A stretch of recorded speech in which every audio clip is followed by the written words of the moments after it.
La Sociedad Española de Radiodifusión presenta... Ser... ¡Viva la radio! Podcast. Siempre. Tú que has sangrado tantos meses de tu vida, perdóname antes de empezar, soy engreída y lo sabes bien. A ti que tienes siempre caldo en la nevera, tú que podrías acabar con tantas guerras, escúchame. Mamá, mamá, mamá, paremos la ciudad, sacando un pecho fuera al puro estilo de la Croix. Mamá, mamá, mamá, por tantas mamá. Acabamos de celebrar el Día Internacional de los Trabajadores y algo que también podemos celebrar son los avances en derechos conseguidos durante el último siglo.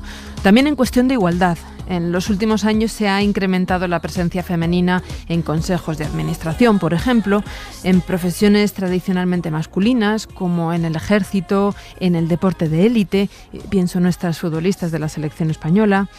Queda camino por recorrer todavía, en la equiparación de salarios, en acceder a puestos de responsabilidad, pero ahí vamos.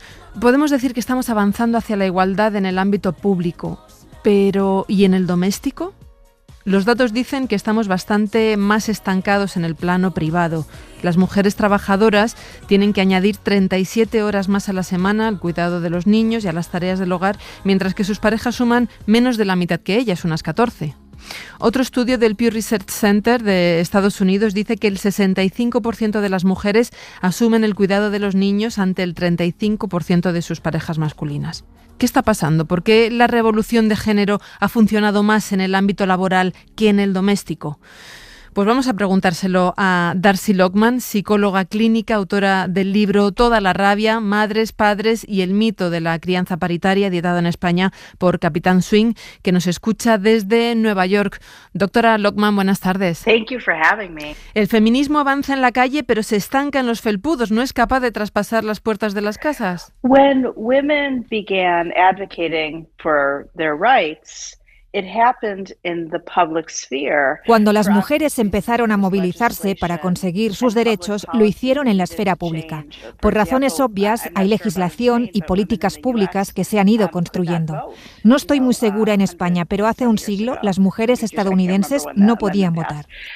So there were more obvious changes that need to happen out of the home, and women wanted more financial freedom. Hemos vivido cambios evidentes que se tenían que dar fuera de la casa. Las mujeres querían más libertad financiera. En Estados Unidos empezaron cambios sociales importantes con la Segunda Guerra Mundial. Las mujeres tuvieron que salir a trabajar porque los hombres no estaban en el país, estaban en la guerra.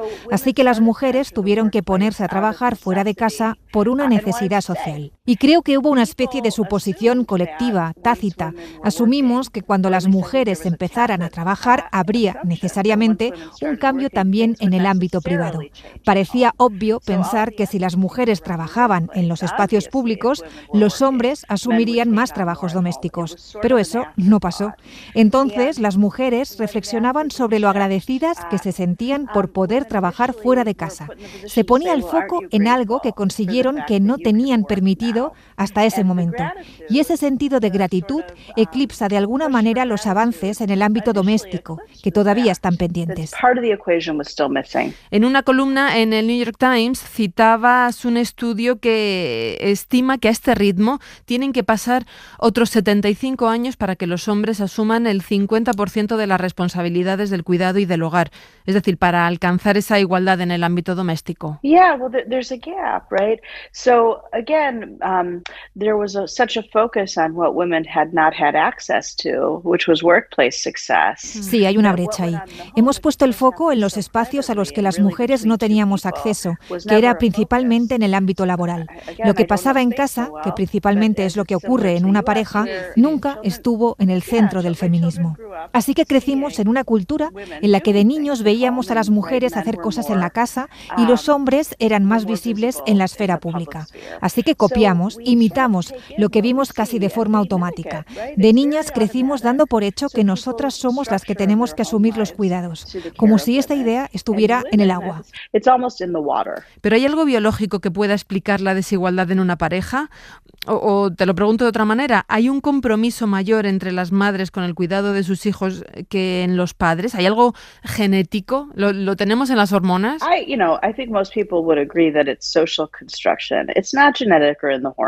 Creo que la mayoría estamos de acuerdo en que es una construcción social. Asumir las tareas del hogar no está en la genética ni en las hormonas.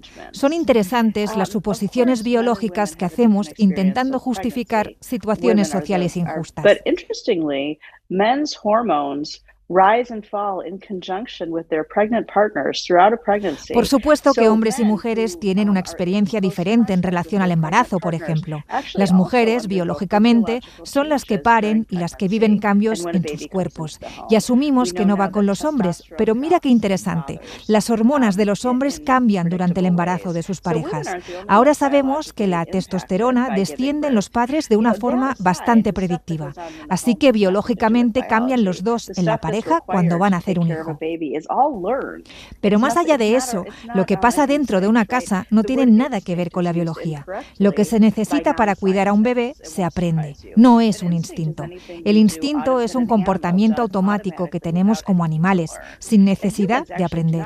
Los humanos, de hecho, no funcionamos con instintos, tenemos un cerebro muy desarrollado. Prácticamente todo lo que hacemos es un comportamiento aprendido y todas las tareas del hogar se aprenden. A cambiar un pañal se aprende. Así que la desigualdad en los cuidados es un consenso social alcanzado. En ningún caso es una necesidad biológica por la que el reparto de las tareas en casa es desigual. ¿Y por qué tenemos la percepción de que hemos avanzado socialmente en la igualdad de los trabajos domésticos? Right. I mean, these days men, I think, have the idea that they will be more involved with their children. Creo que hoy en día los hombres heterosexuales y progresistas tienen la idea de que están más implicados en la crianza de sus hijos. De hecho, quieren estarlo. Pero estar más implicado con tu hijo no es lo mismo que implicarse en todo lo que implican sus cuidados. Puedes estar más presente y jugar más con él. Pero ¿quién prepara la comida? ¿Quién lo lleva al médico? ¿Quién va a las reuniones del colegio? ¿Quién está pendiente de que no falten pañales? Very good father without being an equal partner. Quiero decir que un hombre puede ser un gran padre sin la necesidad de ser un compañero que se reparte las tareas de manera equitativa. Aquí es donde empiezan a surgir los problemas en las parejas heterosexuales. Un hijo crea tensiones en la pareja y la distribución del trabajo es la principal fuente de conflicto después del nacimiento de un niño. Es curioso que la percepción que tienen las mujeres y sus parejas masculinas, modernas y progresistas, de la distribución del trabajo en casa no coincide. El 41% de los padres confirma que comparten las tareas iguales a las responsabilidades domésticas, comparado con el 31% de las madres. Right. They have a different vantage point on who is doing what, right? Because unless you sit down. Sí, tenemos una percepción diferente sobre quién hace qué, porque a no ser que lo cronometres, nadie sabe realmente cuánto tiempo emplea uno en tareas domésticas y de cuidado. Las mujeres en general tienen la percepción de que hacen mucho más que sus parejas, y los estudios confirman que es así, pero no todas las parejas de estas mujeres opinan lo mismo. Porque por supuesto, cuando nace un bebé o hay un niño, todo el mundo siente que tiene mucho trabajo, desde luego que hacen más que cuando no tenían hijos. There's actually also an interesting study about feelings of fairness in couples with children. Hay otro estudio interesante sobre la percepción de lo que es justo y lo que no entre las parejas con niños. Los investigadores piden a las parejas que escriban en un diario las tareas que realizan durante un mes y así pueden ver cuánto tiempo emplea cada uno en el cuidado del niño. Entonces, teniendo este diario delante, preguntan a la pareja si creen que la distribución consensuada de tareas es justa. Then En las parejas que contestan que sí, que la distribución es justa y equitativa, revisa su diario y resulta que los hombres hacen el 33% del trabajo y las mujeres el 66%. Así que incluso en lo que entendemos como justo dentro de la pareja, las mujeres tienden a hacer más y eso nos parece equitativo. Es decir, dentro de las parejas que sienten que la distribución del trabajo es equitativa, el hombre hace 1/3 de lo que hace ella. Y eso les parece justo. Justo el reparto desigual de las tareas domésticas y del cuidado de los hijos es la principal fuente de problemas de una pareja, según ha detectado usted como psicóloga clínica. Esto tiene un impacto directo en el bienestar emocional. Sí, la mayoría de parejas no siempre es consciente de esto. Parejas, insisto, heterosexuales y progresistas que por supuesto creen en el reparto de tareas. Pero nuestras actitudes no siempre reflejan nuestros comportamientos. Según su percepción, por supuesto que se divide el trabajo.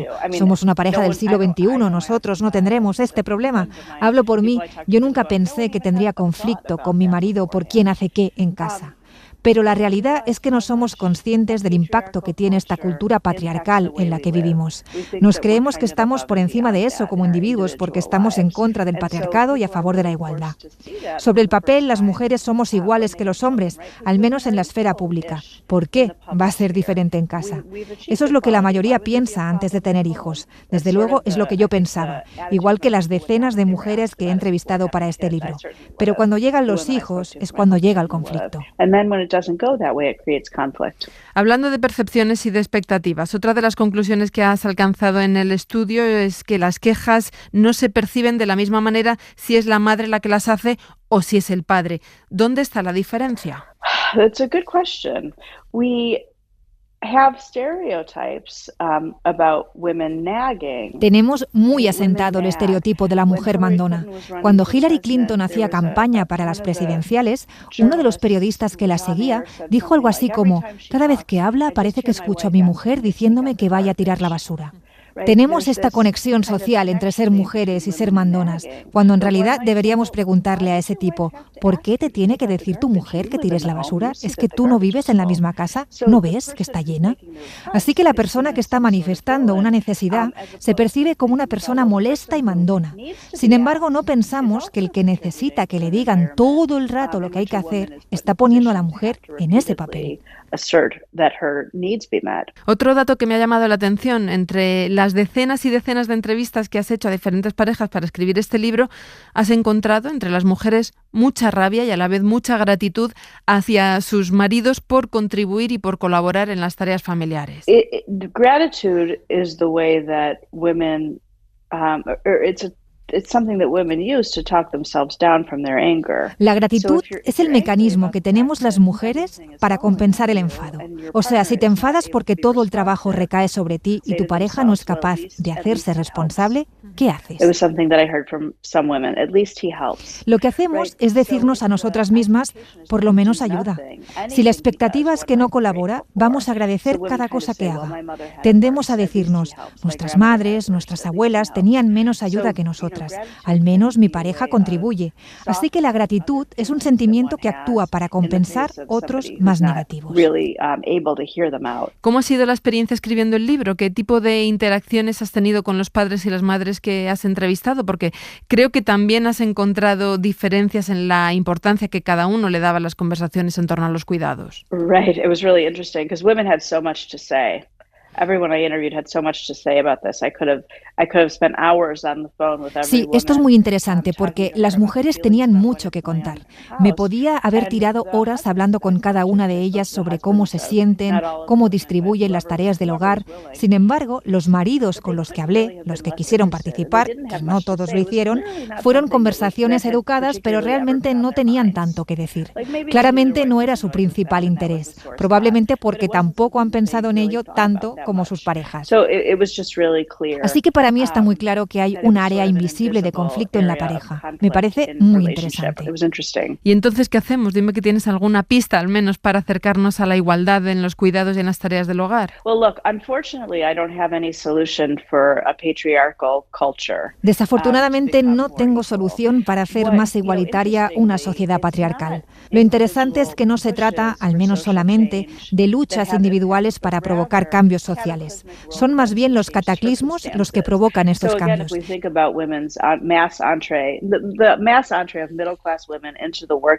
Insisto, la entrada masiva de la mujer en el mundo laboral porque la Segunda Guerra Mundial cambió la realidad social y las mujeres tuvieron que empezar a trabajar.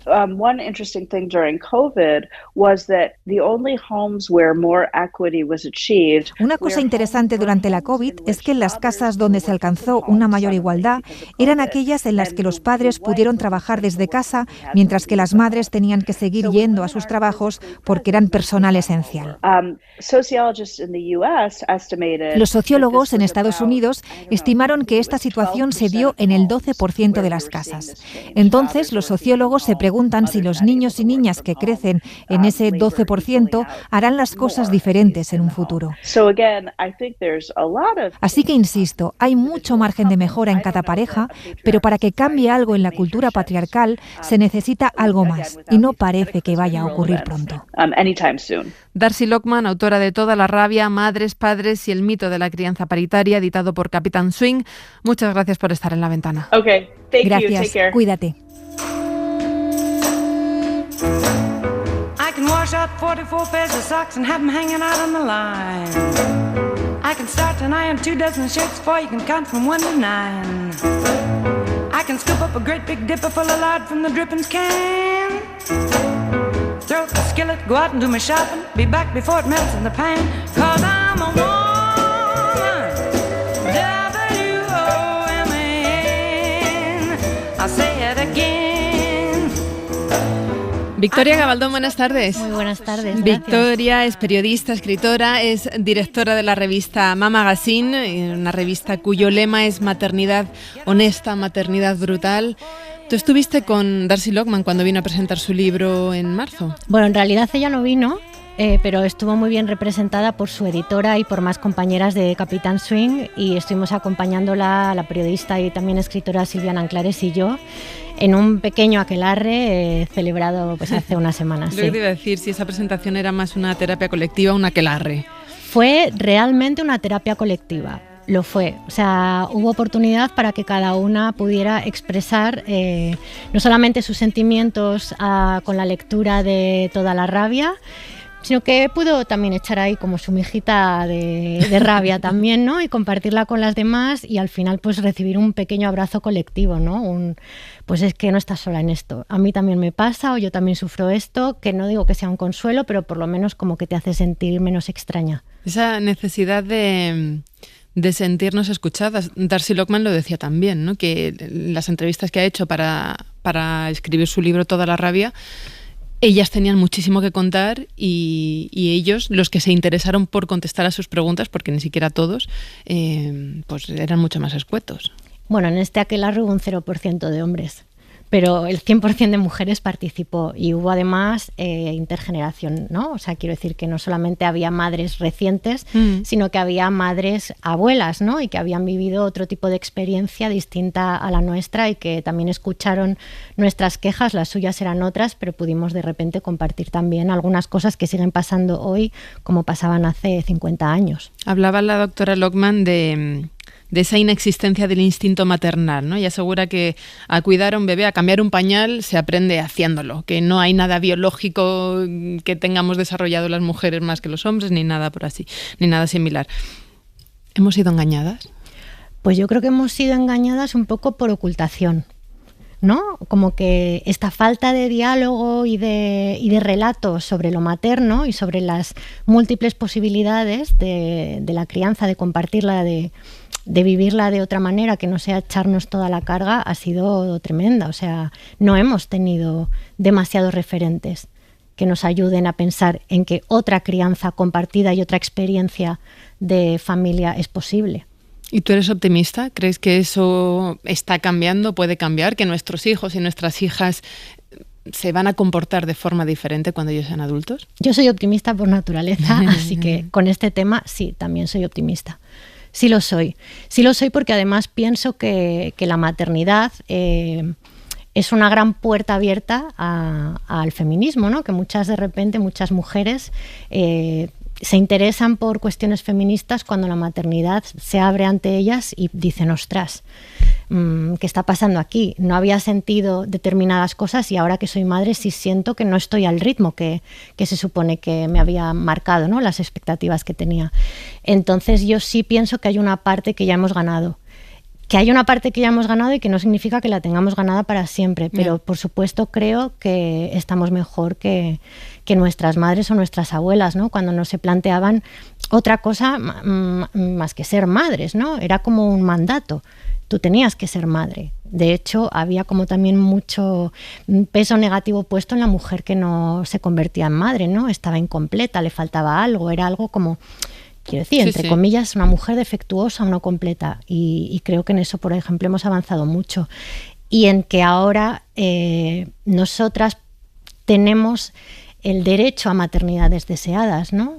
Cuando creo que en otras ocasiones de la vida, desafortunadamente, no ha sido así. Y yo creo que no hay nada mejor que ser madre deseando ser madre. Hablemos de Mamá Magazine, de cómo surge esta idea, cómo te metes en toda esta, iba a decir, locura preciosa. Es una locura preciosa, la verdad es que sí es una locura. Bueno, pues un poco por falta de relatos y por falta de referentes, ¿no? Yo pensaba en que pasaban muchas cosas alrededor de la maternidad en las que yo no me encontraba. Soy una ávida lectora, entonces empecé a buscar relatos y no me veía, porque veía que todo lo materno se reducía como a los primeros meses de vida de un bebé, ¿no? Como que de repente la mujer que está embarazada es como un regalo que hay que cuidar y tener, ¿no? Así como hasta que da el fruto de su vientre y de repente desaparece. ¿Y qué pasa con las madres, no? ¿Dónde están esas mujeres que antes eran adoradas durante su embarazo? ¿Y qué pasa cuando se separan? ¿Y qué pasa si son madres solas? ¿Y qué pasa si no están en una familia heteronormativa? ¿Y qué pasa si no están a gusto con lo que esperaban de la maternidad?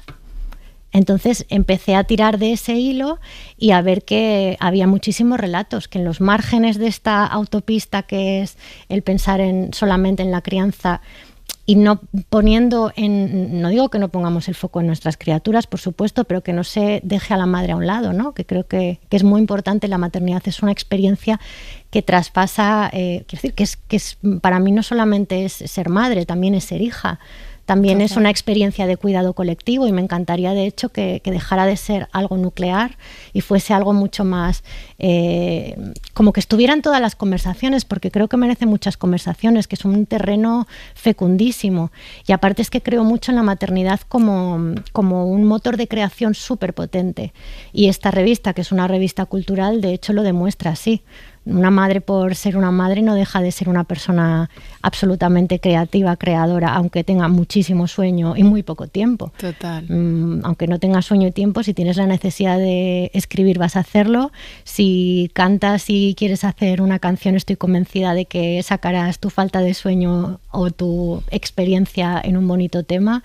Y hablo de literatura, y hablo de cuadros, y hablo de esculturas, y hablo de performance, y hablo de teatro. Es un campo fecundísimo que no se limita solamente a esos primeros compases de lo materno. Me estoy acordando de un artículo que publicó Anairy Simón en El País hace un par de semanas, que lo tituló La Revolución Maternalista, creo, en el que ella contaba... La internacional maternalista. Eso es, internacional maternalista, cómo las madres que no se conocen se miran y se sonríen cuando caminan o se cruzan por la calle, como diciendo... Empatizo. Sí, sé por lo que estás pasando, yo también, ¿no? Bueno, se ha pasado hace un ratito a ti y a mí, ¿no? Es verdad. Y ese punto de encuentro también es esta revista.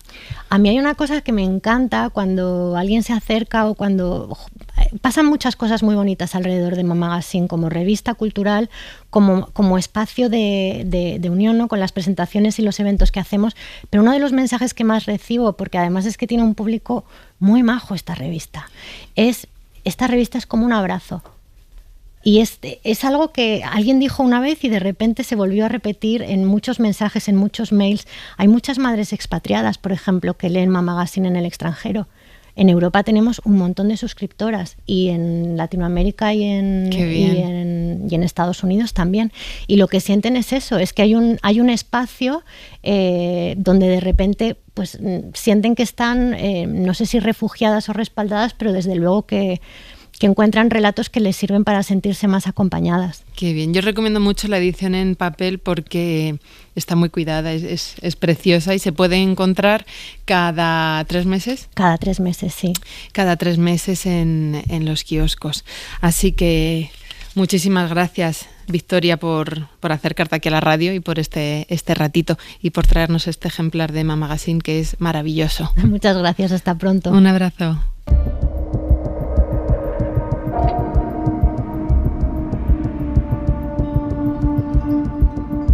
Crímenes, delitos y casos sin resolver.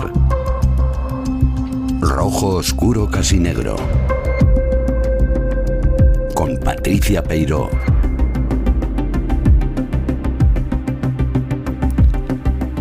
Patricia, buenas tardes. Hola, buenas tardes. Qué alegría saludarte en antena también. Pues sí, volvemos a coincidir, me alegra mucho tenerte de vuelta, Marta. Igualmente. Hoy estos días se está hablando y mucho del asesinato de la niña Asunta a manos de sus padres, ocurrido en septiembre de 2013. Han sido muchas hojas de periódico, horas de televisión, las que se han dedicado a analizar casi que al milímetro este crimen. Y ahora una serie de Netflix vuelve a traer el caso a la actualidad. Pero en esas mismas fechas, también en Galicia, sucedió otro homicidio que no recibió, yo diría que ni una mínima parte de la atención mediática que el de Asunta. Claro, uno se vio ensombrecido por el impacto del otro, de la muerte de una niña a manos de los que debían protegerla. Pero tras esta otra muerte más desconocida, muerte violenta, también había una familia que vivía su propio duelo. Es la de Elisa Abruñedo. Cuéntanos quién era Elisa. Pues mira, Marta, Elisa Abruñedo era una trabajadora, una mujer normal de una residencia de ancianos. Tenía 46 años y vivía en una pequeña aldea de la localidad coruñesa de Cabanas. Ya estaba casada, tenía 2 hijos y bueno, una vida pues rutinaria y feliz, ¿no? Dentro de esta rutina, pues de días de paseos, ¿no? De ir a trabajar, de ir a pasear, de hacer sus planes con su familia. Dentro de estas rutinas, una cosa que le gustaba hacer mucho era pues dar un paseo por los alrededores de su casa y normalmente iba con toda su familia o con algún miembro de su familia.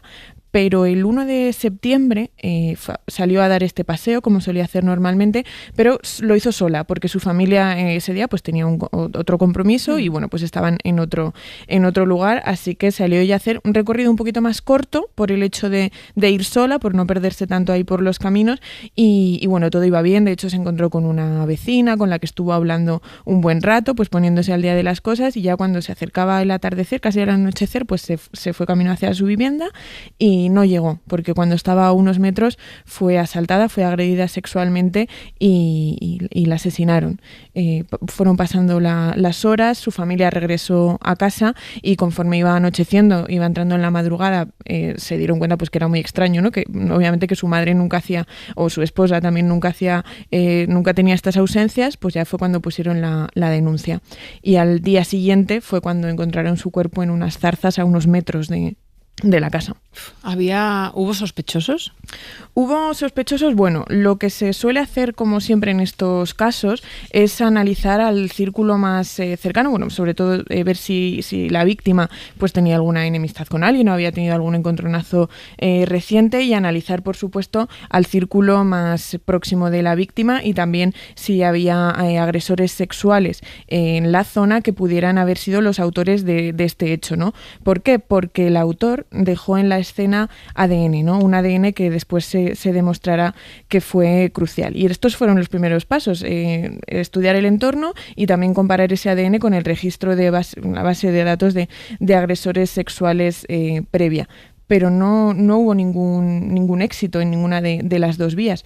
¿Y qué hizo la Guardia Civil en ese caso? Pues durante años fue tomando muestras a los vecinos de la zona, seleccionados bajo unos criterios, y analizando hasta la saciedad esas gotas de restos biológicos que iban a ser la clave y que iban a ser fundamentales. Y los investigadores lo sabían desde el principio. Y fueron así estrechando el círculo. Uh-huh. Sí, se estrechó el círculo. Mira, para saber cómo se llegó a la conclusión de este caso, tenemos que irnos hasta un sitio, el Instituto de Ciencias Forenses Luis Concheiro, que es de los más prestigiosos del mundo y se encuentra en Galicia. El ADN normalmente, aquí lo hemos explicado alguna vez, sirve para que los restos que se encuentran en una escena del crimen, como es este caso, se comparen con otros que ya existen, ¿no? Que ya están tomados por agresiones sexuales previas o por delitos previos. En este caso ya hemos dicho que eso no dio ningún resultado, pero este instituto puntero cuenta con una herramienta, cuenta con una serie de técnicas que permiten no solo comparar con otros restos, sino también, digamos que, establecer un retrato robot a base de esos restos de ADN, ¿no? Es capaz de sacar una serie de características físicas de el que ha dejado allí pues esas muestras. ¿Y cuál fue esa característica física que dio en el clavo? ¿Cuál fue la clave? Una muy curiosa. El culpable tenía la piel clara y era pelirrojo. De esas pequeñas gotitas se pudo saber eso.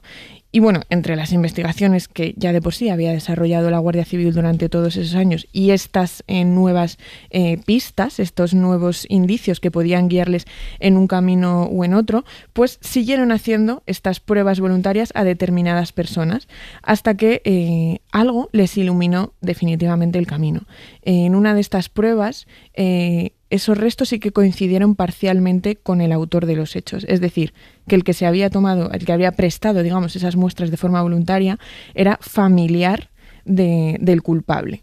Así que, después de ir estrechando más y más el círculo con todas estas pruebas, pues consiguieron obtener una muestra del que ellos creían que era el sospechoso, y sí que les arrojó un 100% de coincidencia. Así que ya tenían 10 años después. 10 años después. Sí, porque esto sucedió en 2023. En 2023. 10 años después no descansaron hasta dar con el culpable, o el presunto culpable, hasta que no se celebre el juicio de la muerte de Elisa Bruñedo. Beatriz Rubín, buenas tardes. Hola, buenas tardes, ¿qué tal? Beatriz es abogada de la familia de Elisa Bruñedo. ¿Quién es el acusado por este crimen? Bueno, pues buenas tardes. Somos un despacho, unos compañeros que somos aquí un equipo muy importante, pero el acusado pues es como bien dice Patricia, es un varón que cuando mató a Elisa tenía 39 años, en la actualidad ahora va a cumplir 50, soltero, vecino de Narón, que es una localidad que está a 15 minutos de la aldea de La Bandeira, donde vivía Elisa. Y este varón pues trabajaba en una empresa de montaje auxiliar de Navantia, muy aficionado a la caza, y era un hombre que no tenía antecedentes de carácter violento o sexual. Y por este motivo pues la búsqueda resultó tan complicada para la Guardia Civil. ¿Pero conocía de algo a Elisa? Él en su declaración en instrucción dice que la conocía superficialmente. Hablando con la familia y tal y como han declarado de momento en instrucción, Elisa no lo conocía de nada. Por eso tenemos ahí una duda que no sé hasta qué punto el conocimiento que alega este señor pues sea veraz o no. Particularmente yo creo que no la conocía. O sea, puede ser también que fuera fruto de la casualidad, ¿no? De que Elisa tuviera la casualidad fatal de estar en el momento y en el lugar peor posible. Es que seguramente haya sido ahí. Yo creo que sí, es la mala suerte que tienes en la vida, que estás en el lugar equivocado y en el momento equivocado. Más que nada, sobre todo, pensar que cuando él la asalta, ella está a escasamente 150 metros de su casa. O sea, estaba a nada. Estaba llegando. Se ve el cruce donde está su casa. Es que es algo increíble. Ha sido pues una fatalidad. Para hacer estas pruebas de ADN y encontrar a los presuntos sospechosos, tomarles pruebas, los investigadores recurrieron a unos archivos muy especiales, ¿no? Sí, las líneas de investigación llevadas al efecto ya las ha manifestado Patricia. Y sobre todo se centraron en dos pistas o dos elementos fundamentales. Una fue en rastrear un vehículo marca Citroën modelo ZX de color verde oscuro, que un testigo dijo que había visto y que coincidía en su matrícula la letra B, con lo cual inicialmente es la primera pista de la que tiran los investigadores, pero sobre todo el estudio del perfil genético de las muestras que pudieron obtener del cuerpo de la víctima. Entonces, gracias a una excelente y minuciosa inspección por parte de la Guardia Civil, se obtienen estas muestras genéticas y es la prueba principal y desde luego el punto de partida de una larga investigación, como también decía Patricia. ¿Y qué papel juegan aquí los registros parroquiales? Esto es importantísimo porque, claro, el sumario es amplísimo y amplio, pero se ve el estudio minucioso y vemos que hay un estudio pues bastante arduo del halotipo Y y arrojan que este halotipo Y sería originario de 3 o 4 parroquias del Ayuntamiento de Valdoviño, que es un ayuntamiento limítrofe con Narón, que era donde vivía el presunto agresor. Se decide cribar a todas estas personas del Ayuntamiento de Valdoviño y empiezan a localizar localizan 3 ramas familiares con el apellido Rodríguez, que tienen una proximidad y una coincidencia genética por línea paterna. Pero claro, ¿cuál es el problema? Que hay muchísimos datos.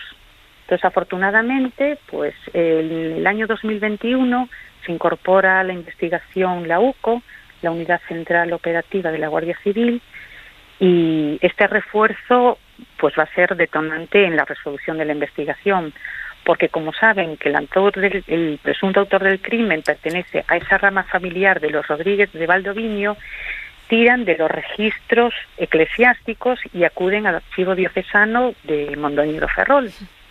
Y allí se guardan en este archivo pues registros desde 1690 aproximadamente en adelante.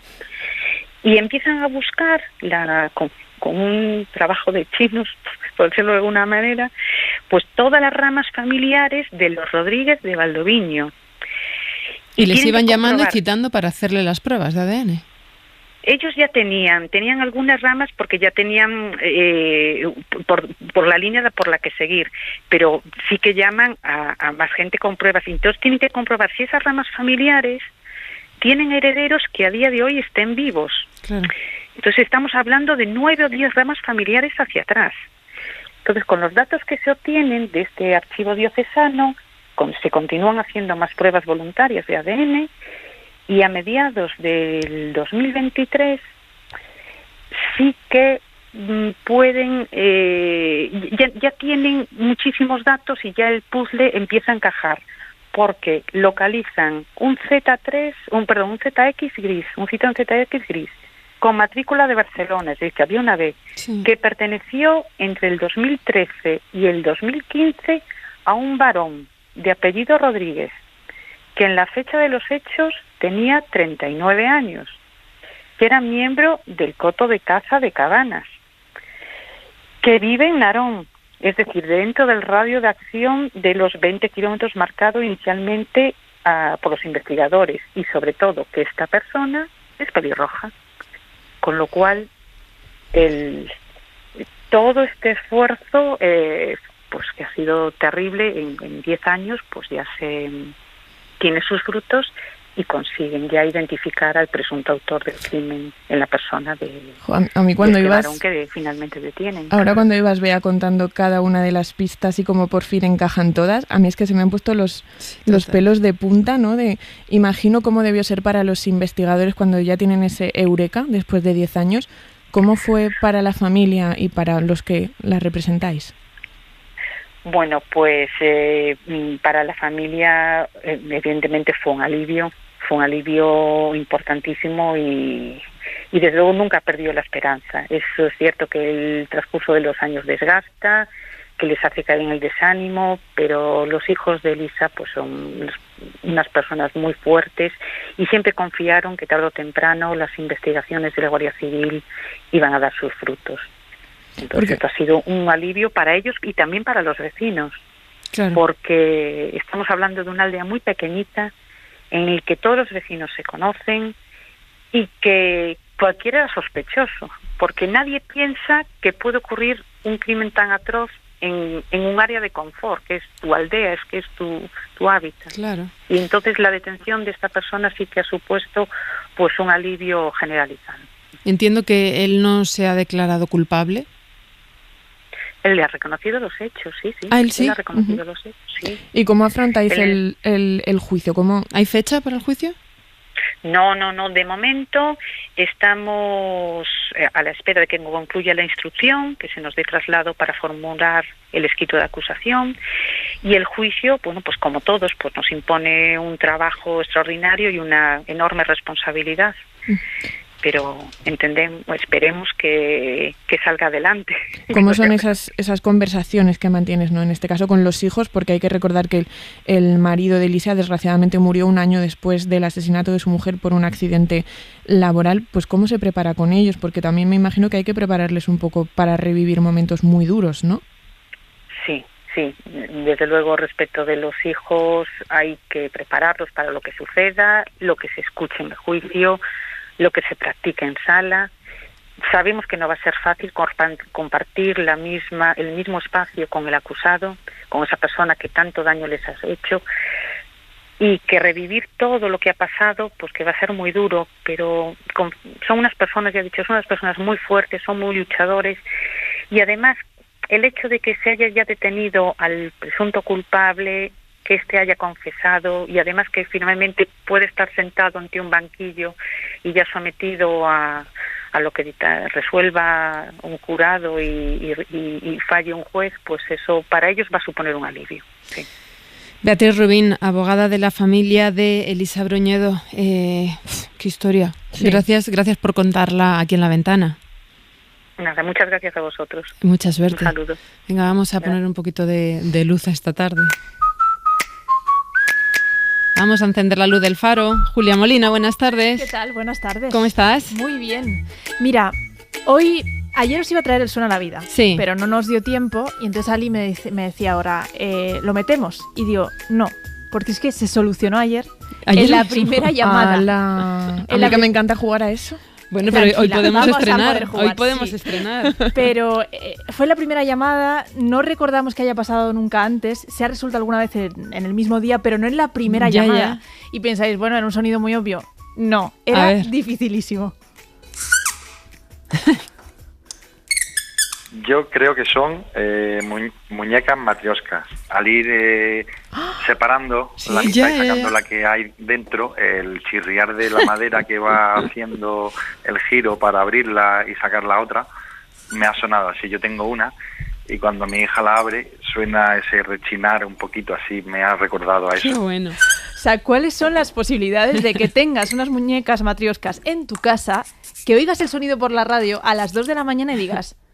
Es esto. Rechina igual. Sí, o sea, es casi imposible. Entonces, hoy vamos a volver a estrenar. Yo ya estoy motivadísima. Digo, cuando venga Mara el lunes, que de repente le pueda decir, se han resuelto 2 en 2 días. Ya ves. Entonces, podéis probar suerte, Patricia. Venga, a ver.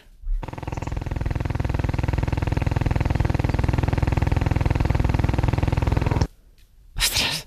Súper cortito, 5 segundos además.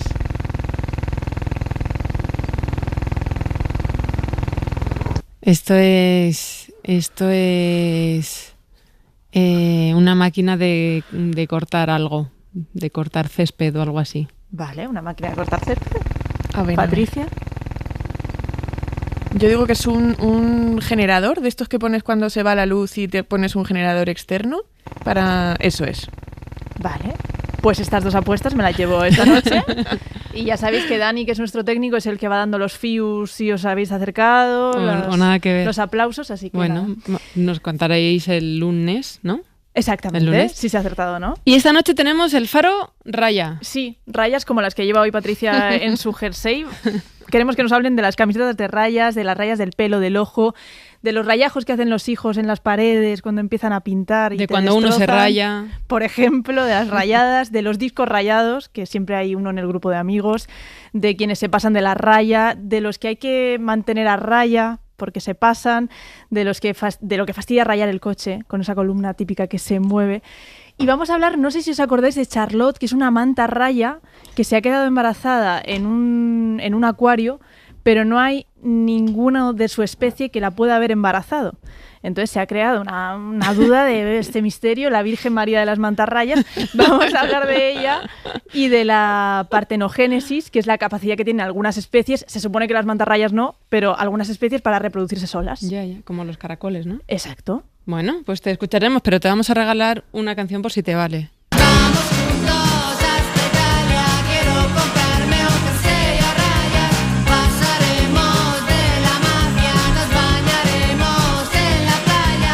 Jersey a rayas veneciano como el que lleva nuestra técnico Alicia. Es que yo creo que no debe haber nadie en el mundo que no tenga al menos una prenda de ropa rayada en su casa. Vicky, sí, tú tienes unas cuantas. Muchas ropa de rayas. Victoria García, buenas tardes. Buenas tardes. Yo es mi uniforme. Ir con una camiseta de rayas es mi uniforme, sin duda. Sí. Os escuchamos esta noche, Julia. Gracias. Hasta luego. Un beso.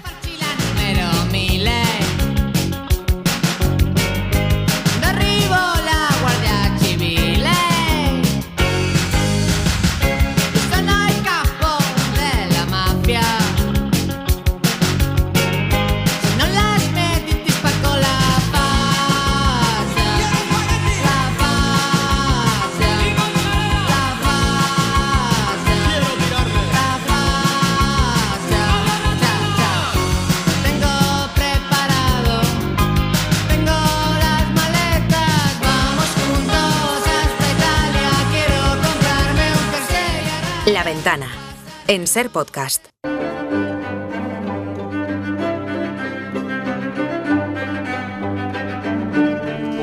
Nieves con Costrina, buenas tardes.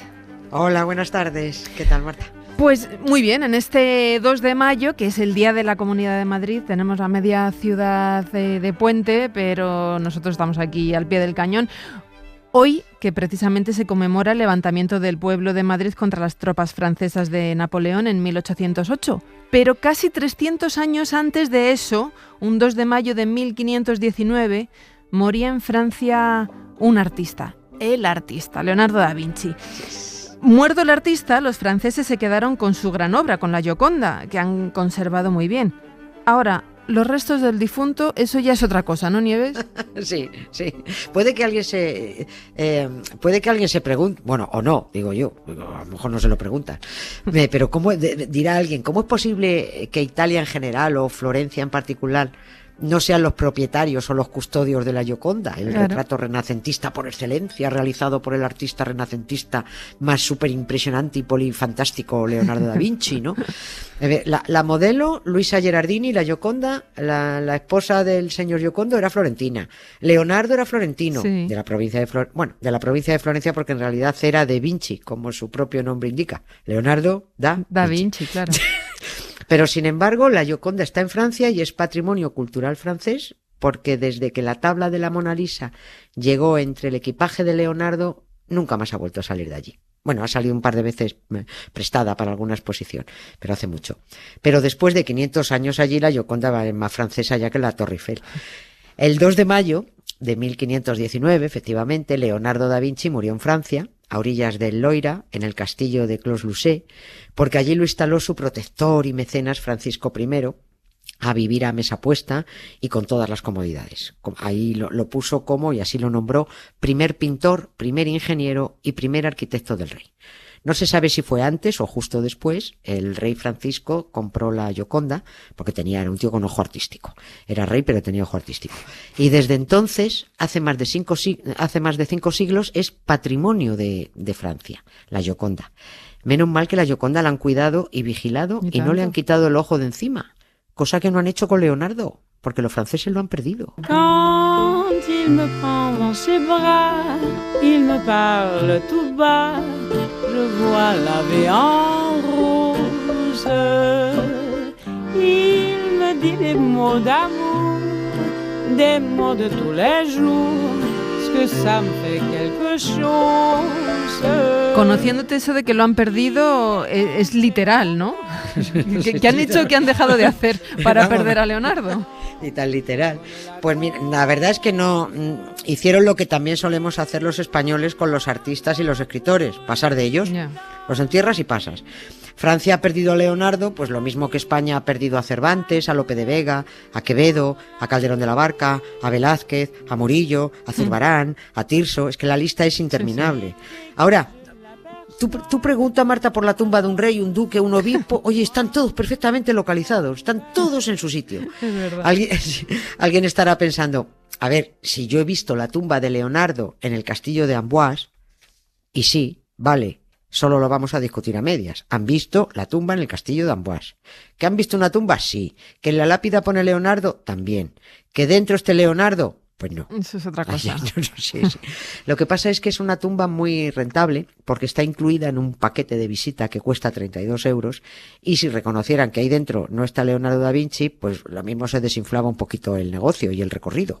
Porque los turistas que se hacen en esta conocida ruta por los castillos del Loira no dejan de pagar por ver en uno de ellos la tumba de Leonardo en la capilla de San Hubert, la capilla de San Huberto, en el castillo de Amboise. No estoy asegurando que no haya nada de Leonardo en esa tumba del castillo de Amboise, pero sí aseguro que hay que ser muy optimista y muy confiado para creer que lo hay. Y si hasta ahora nadie ha permitido que se abra la tumba para estudiar los restos, pues digo yo que será por algo. A ver, vamos al principio, porque lo que entiendo con esto que dices es que esa no fue la tumba original de Leonardo y que en realidad es solo la tumba turística. Pues sí, más o menos, exactamente eso. Contemos primero que Leonardo acabó en Francia porque en Roma se aburría como una ostra y se sentía infravalorado. Se fue a Francia. Fuga de cerebros se llama. El Papa, que es el que le dijo que se fuera para allá, para Roma, no hacía caso a ninguno de los proyectos que presentaba. Y como al rey de Francia, Francisco I, se le frustraron sus aspiraciones para ser emperador del Sacro Imperio Romano Germánico, porque ya sabes que acabó pagando más y mejor a los electores el nuestro, Carlos V, pues Francisco I se volcó, dijo, no soy emperador, pues me voy a volcar con la cultura y nada, me voy a convertir en mecenas y en protector de las artes y de los artistas. Ni tan mal. Sí, se lo pasó mejor, desde luego. Del rey Francisco dicen que impregnó de renacimiento todo su reinado, y es cierto. Y Leonardo fue uno de los artistas que puso bajo su protección. Dicho más claro, el rey le puso un piso a Leonardo a orillas del Loira, que más que un piso aquello fue un casoplón porque era un castillo más chiquitito, pero era el castillo de Clos-Lucé. Y lo instaló ahí para que trabajara a gusto, muy cerquita del otro castillo donde ahora dicen que está su tumba. En ese chalet es donde pasó Leonardo sus últimos 3 años de vida. Y en su camita, pues muere el 2 de mayo de 1519. Unos estudiosos dicen que la tabla de la Gioconda estaba en su dormitorio, colgada en el cabecero de su cama. Otros dicen que no, que Francisco I se la había comprado 2 años antes. Bueno, esto ya lo discutan los que saben. Y por cierto, hay una conocida pintura historicista de un artista francés, pintada en 1818, imaginando cómo fue la muerte de Leonardo en su cama y con el rey Francisco I, esto lo ha visto mucha gente, que está sentado en el borde de la cama sujetando la cabeza de Da Vinci en alto, como si estuviera a punto de darle un morreo porque lo tiene ahí, y además como desesperado de dolor porque se le muere lo más querido. A ver, mentira, Leonardo se murió, sí, pero Francisco I no estaba allí, el rey estaba en sus cosas. Mona Lisa, Mona Lisa, men have named you. You're so like the lady with a mystic smile. Is it only 'cause you're lonely they have blamed you for that Mona Lisa strangeness in your smile? Entonces ya tenemos a Leonardo muerto y luego ¿a dónde se lo llevan para enterrarlo? Bueno, pues justo en ese momento es donde empieza el lío y donde empiezan a enredar además un poquito los liantes de los misterios, los de la nave del misterio. Leonardo murió el 2 de mayo, pero no lo enterraron hasta agosto. ¿Por qué esperaron 3 meses? Que ahí es donde le quieren buscar ahí cosas raras. Pues según los liantes, porque se siguió un extraño ritual que él había marcado. Según los más prosaicos y los que pasan de buscar 3 pies al gato, este retraso tiene una explicación mucho más sencilla, y es la siguiente. Leonardo se murió, lo entierran provisionalmente en la iglesia de San Florentín, que estaba allí mismo, en los terrenos del castillo de Amboise, pero 3 meses después lo trasladan al claustro de la iglesia, a la tumba que habían preparado. Por eso el documento oficial del entierro tiene esa fecha. No significa que estuviera 3 meses sin enterrar, pero tiene la fecha 12 de agosto de 1519, que fue la fecha del entierro fetén, en el claustro. Pero bueno, mira, he dicho lo cual que cada uno se crea lo que quiera, ¿sabes? Claro, pero entonces fuera lo que fuera, todos lo que sí coinciden es que en el lugar del entierro fue en esa iglesia, en la de San Florentín. Sí, totalmente. Ahí eso no lo discute nadie. Y ahí se quedó. Pasó el tiempo, pasaron los siglos. Por supuesto, todo el mundo pasó también de Leonardo, incluidos los florentinos. No se quejan, Leonardo es nuestro, pues haberte preocupado de él. Y en Francia, cuando no había guerras de religión entre católicos y hugonotes, había revoluciones francesas. Y cuando no estaban unos a tortas, estaban los otros. Y entre unos y otros, y luego venía Napoleón. Y bueno, todos dejaron, entre las guerras y todo el follón, entre unos y otros dejaron la iglesia de San Florentín hecha una ruina y con Leonardo dentro. En época napoleónica, y ya estamos en el siglo XIX a principios, la iglesia terminaron de derribarla del todo porque es que no merecía la pena restaurarla. Esto era una ruina total, estaba hecha polvo. Y encima las piedras del derribo se utilizaron en la reconstrucción del castillo de Amboise, que también estaba un poquito perjudicado. Así llegamos a 1863. Y aquí ya me remito a los estudios del historiador francés y especialista en el Renacimiento, Eugenio Munch, que es un gran estudioso de Leonardo. Y Munch cuenta que otro estudioso de Da Vinci, el escritor también francés Arsène Houssaye, se propuso buscar sus restos entre los escombros. Es el primero que se preocupa de ello en los 344 años que habían pasado desde la muerte de Leonardo. El primero, antes no había buscado nadie. 3 siglos y medio, pero el hombre se va tan dispuesto él, con muy buena intención, a las ruinas de San Florentín, en aquel año, en 1863. Busca y rebusca en el batiburrillo de huesos que allí quedaron, huesos sin orden ni concierto, y entre varios cráneos saca uno, que según él podría ser de Leonardo da Vinci, y localiza también algún que otro hueso largo, pero a ojo.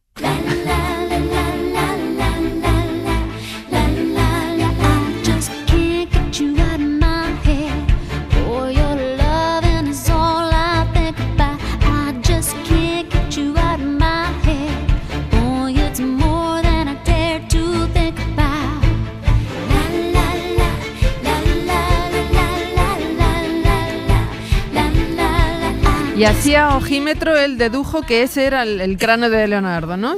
Pues me parece. ¿Se podía deducir a ojo? Yo creo que no, pero claro. Pues no veo yo la antropología física muy avanzada en 1863, no lo sé, pero es que encima, eso por supuesto ni documentado con imágenes, ni con nada, ni con nada, ¿no?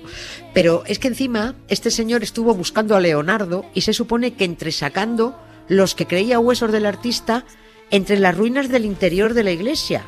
Pero ya hemos dicho, y existen documentos que dicen que fue enterrado en el claustro, sí, no en la iglesia. O sea, estaba buscando donde no era. O sea, que no sabemos de quién eran los huesos que recuperó de entre las ruinas. Pero el caso es que se los llevó al castillo de Amboise, que es el que está al lado, y los enterró en la capilla de San Huberto, bajo una lápida que identifica la tumba de Leonardo da Vinci y por la que pasan cada año miles de turistas. Allí hay una lápida donde dice Leonardo da Vinci. Y ya está, todo el mundo da por hecho que está allí. Pero has dicho que no se han hecho estudios de los huesos. No sé si alguien ha solicitado estudiarlos. Sí, ha habido varias solicitudes. Sí, muchas. Bueno, varias. Pero la última seria y multidisciplinar, que no sé si se me ha escapado otra posterior, pero yo la que tengo controlada, la última fue en 2005. Fue un grupo de científicos que intentó que les dejaran husmear en la tumba para hacer unas pruebas sencillas. Un carbono 14, para saber si esos restos son de principios del siglo XVI.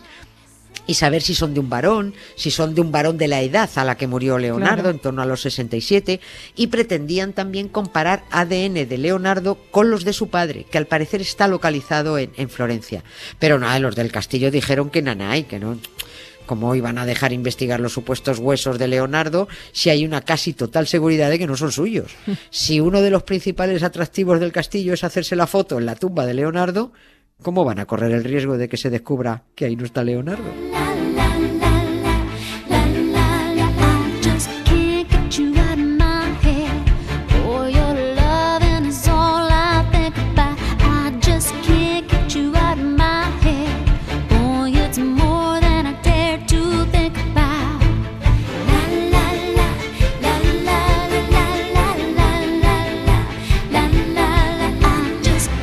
Nieves con Costrina, muchísimas gracias un día más. Gracias siempre a ti, Marta. Un besazo. Chao, gracias.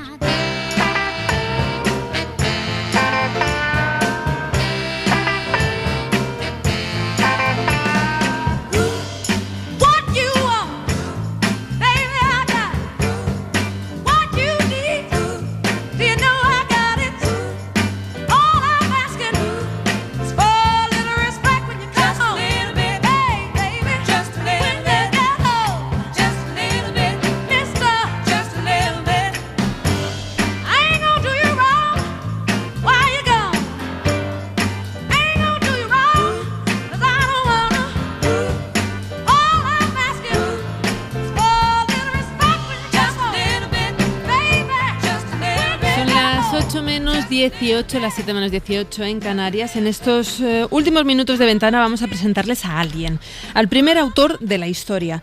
Escribió sus poemas 15 siglos antes que Homero, 18 antes que Safo. Y voy a pedirles que se imaginen durante unos segundos a ese autor, que se lo imaginen en su cabeza, que imaginen sus ojos, su cara, su pelo, sus manos. ¿Ya? Pues ahora les voy a decir su nombre. Se llamaba Eneduana. El primer autor de la historia fue una mujer. Emma Vallespinos, buenas tardes. Buenas tardes, ¿qué tal? ¿Conocías a Eneduana? A ver, sí, pero no te creas que desde hace muchísimo. Yo creo que como mucha gente me topo por primera vez con esta historia en El infinito en un junco de Irene Vallejo, y allí me encuentro que habla de esto, ¿no? Del primer texto con nombre firmado, pues esto, que fue una mujer, que fue Eneduana, y para mí fue primera noticia. Es una de tantas mujeres de las que no nos han hablado nunca. Y tú cuentas esto de las mujeres borradas en uno de los capítulos de tu ensayo No lo haré bien. Sí, exacto. Yo contaba, ¿no? Como es tan curioso, como siempre nos han contado, que somos la letra pequeña de la historia, ¿no? Empezando por la prehistoria, que al final, ¿qué mujer nos ha preguntado alguna vez qué se supone que hacíamos nosotras mientras ellos inventaban pues la rueda, descubrían el fuego, y al final te das cuenta que hemos sido borradas de todo este relato, porque hemos estado en la ciencia, en la filosofía, en el arte, en la literatura y en las revoluciones. ¿Con quién vamos a hablar en los próximos minutos? Pues vamos a hablar de la primera autora del mundo a partir de un libro. Ella habla, Las ciudades se derrumban, que acaba de publicar la editorial Espinas, que es un sello que recupera las obras de autoras ignoradas a lo largo de la historia. Y lo haremos con su editora y con nuestra Ana Valtierra, que ha escrito la introducción del libro. Ana Valtierra, buenas tardes. Buenas tardes, Marta. Buenas tardes, Emma. Los oyentes de La Ventana y de La Ser la conocen muy bien. Es doctora del arte, doctora en Historia del Arte y autora de la introducción de este libro que nos contaba Emma. Preséntanos tú a Eneduana, ¿quién fue? Pues Eneduana es la primera persona masculina y femenina de la que tenemos constancia que firma una obra, que firma un libro. Además, ha pasado, como muy bien decía Emma, totalmente invisibilizada. Había una dibujante, que yo hablo de ella en la introducción, Jackie Fleming, que tiene unos viñetas geniales, que decía que las mujeres llevamos siglos sacándonos del basurero de la historia, ¿no? Y esto es verdad. Y que además, si alguna mujer destacaba, que no había mujeres genios y que si alguna salía, ¿no? Pues la echaban a la basura, ¿no? Y esta Eneduana va a ser una escritora tan sumamente importante que nosotros los relatos que conservamos suyos son por copias que se van haciendo siglos después. Es decir, no es que ella escribiera y eso se metiera en un cajón o en un armario, ¿no? Y se encerrara, sino que siglos después se utilizaban en las escuelas de los escribas, los copiaban. Ella fue un referente, es decir, que tuvo mucho peso.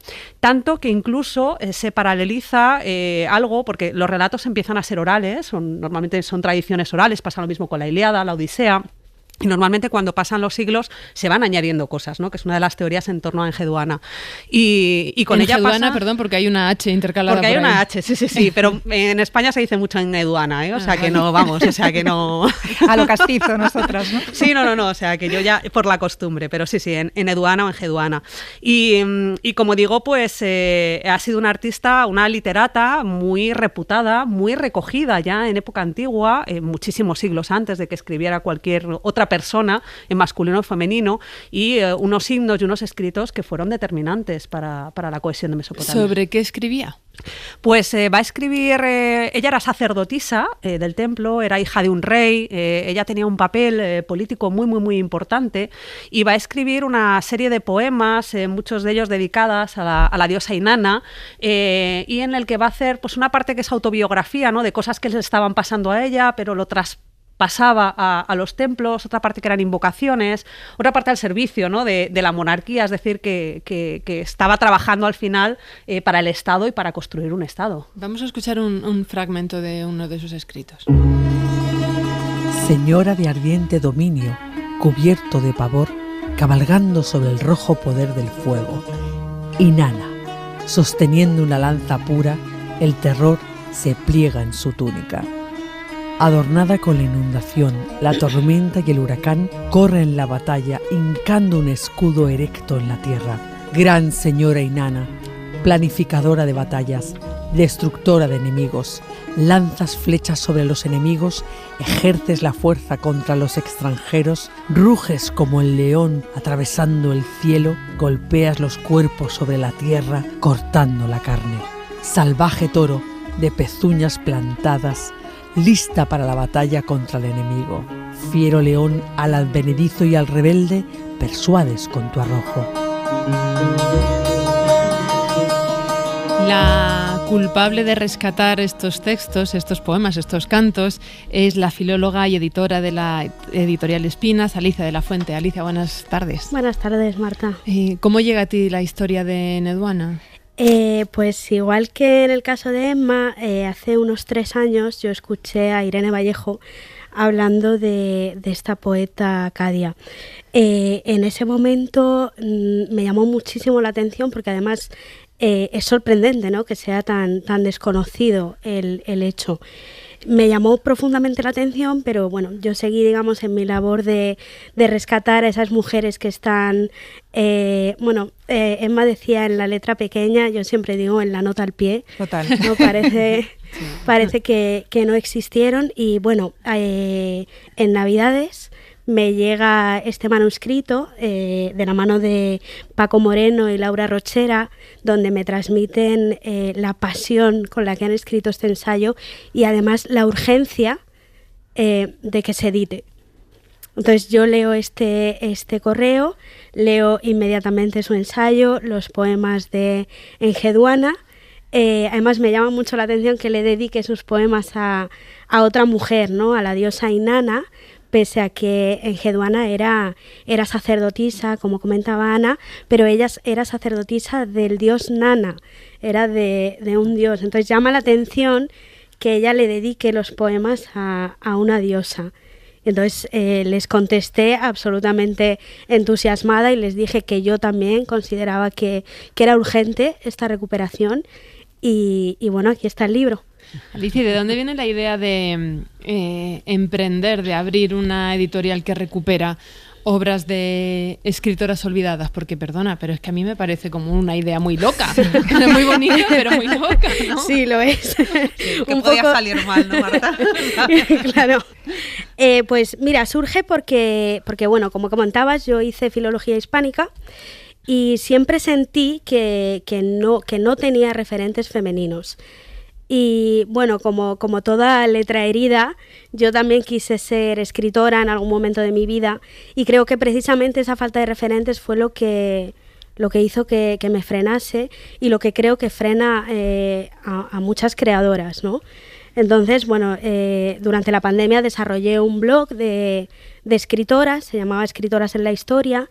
Vi que había muchas mujeres que lo leían, que lo seguían, que me animaban a seguir rescatando, que me daban nombres Y ahí es cuando decido hacer una formación en edición y lanzarme al barro totalmente. ¿Y qué tal? ¿Cómo y ha ido? Hasta hoy, pues bien. Porque la abriste después de la pandemia. La abrí después de la pandemia, a finales del año 2021. Pues es una intrépida. Sí. Sí, y la verdad es que el primer título fue bastante bien porque es una biografía sobre Fyodor Dostoyevsky que escribió la que fue su segunda mujer, Ana Dostoyevskaya, y tuvimos el apoyo de muchas personalidades del mundo de la cultura. En este caso, sobre todo, nos apoyó mucho Elvira Lindo al principio de este proyecto. Entonces, claro, ver que te están arropando, ¿no? Mujeres que son referentes, ¿no? Como tener a Ana como introductora de este libro que estamos presentando hoy, pues para mí es un apoyo y un empuje continuo. Uh-huh. ¿Y esta mujer era una excepción o había más mujeres que escribían en aquella época?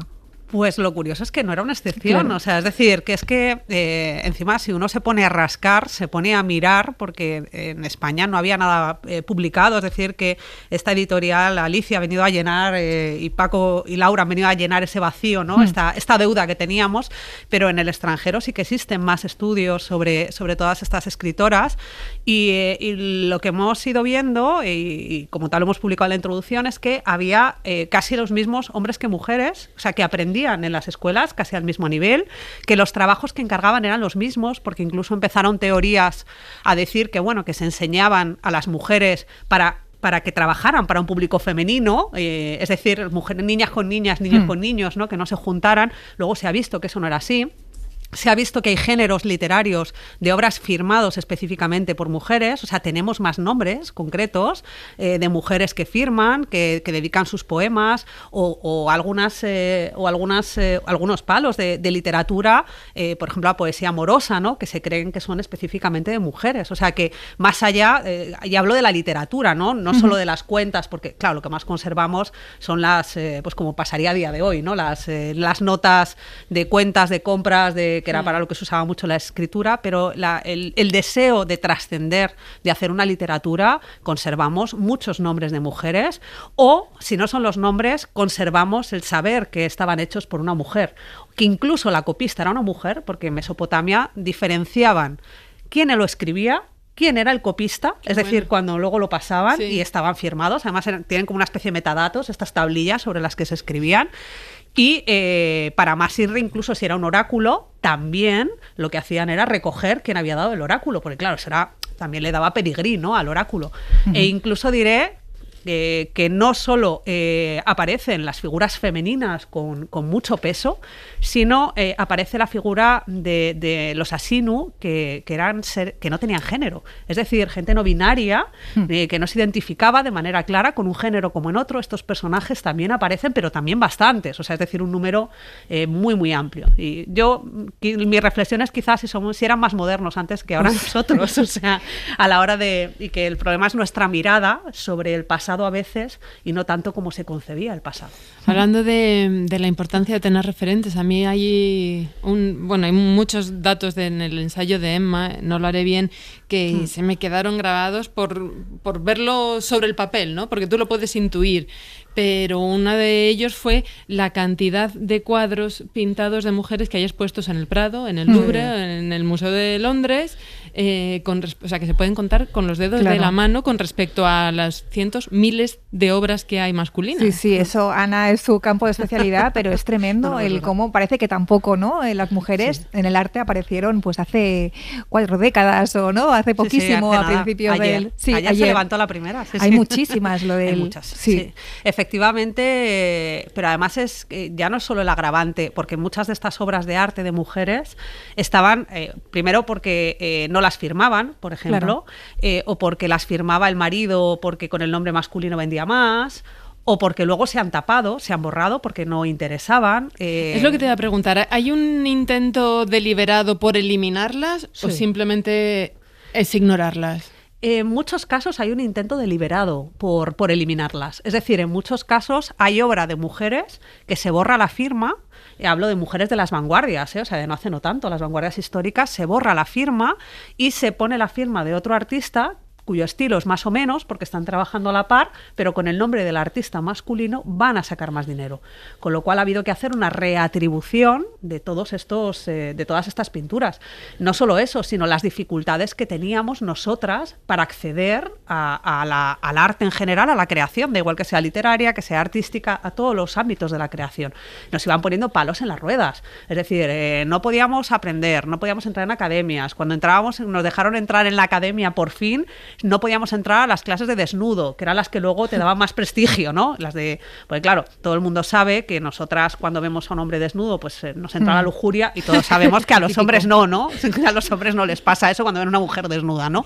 Es decir, que lo que tenemos es una historia de poner trabas a toda esta creación y en el que tenemos que ir rescatándonos, y por eso es tan importante la labor de esta editorial Espinas en el rescate y de que las obras como la de Emma Vallespenoz que vayan poniendo la reflexión en este punto, ¿no? En la literatura, por ejemplo, ¿no? ¿Cuántas mujeres autoras tuvieron que firmar con seudónimo porque si no ya se consideraba que aquella obra no tenía calidad o que directamente no valía la pena leerlas porque eran historietas, ¿no? Era cosa ya, pasaba a ser de poca calidad por el simple hecho de estar firmado por una mujer. Sí. Y bueno, y grandes matrimonios, estoy pensando ahora en este año que estoy dando vanguardias históricas, además, que lo estoy viendo mucho, porque en los programas de estudios, como decía también Alicia, están desaparecidas en muchos casos, ¿no? O sea, que es un problema también que se va acumulando y que están trabajando a la par. O sea, los Delaunay, por ejemplo, Sonia y Robert Delaunay, que son los creadores del simultaneísmo. Todo el mundo habla de Robert Delaunay y nadie habla de Sonia, ¿no? O sea, y era una tipa espectacular que tuvo una tienda de moda en Madrid, que hizo de todo. O sea, es decir, que están siempre como a la sombra de ese ente creador, ¿no? Que es normalmente un hombre. Por eso el lema de la editorial es sí que había escritoras, solo teníamos que encontrarlas. Vosotros habláis, Alicia, de rescatar, no de descubrir. Hablamos de rescatar y lo que estaba diciendo Ana me parece interesantísimo. Tenemos también rescatada en el catálogo a Marie Barskistev, que era una pintora del Imperio Ruso que viajó por toda Europa cuando eso no se podía hacer, que fue de las primeras, de las pioneras en ingresar a la Academia Julian de París, de las primeras en exponer en los grandes salones.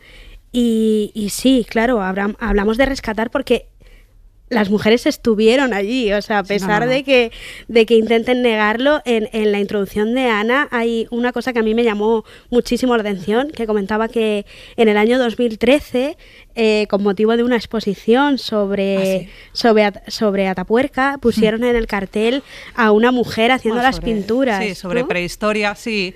Ha habido varios casos, por ejemplo, en la exposición que decía, era una exposición que se hizo en el Museo Arqueológico Regional y se hizo una reconstrucción de la sala de polícromos típica de Altamira pintando y pusieron una mujer y de repente todo el mundo académico se levantó ahí, ¿cómo podéis decir y asegurar que es una mujer?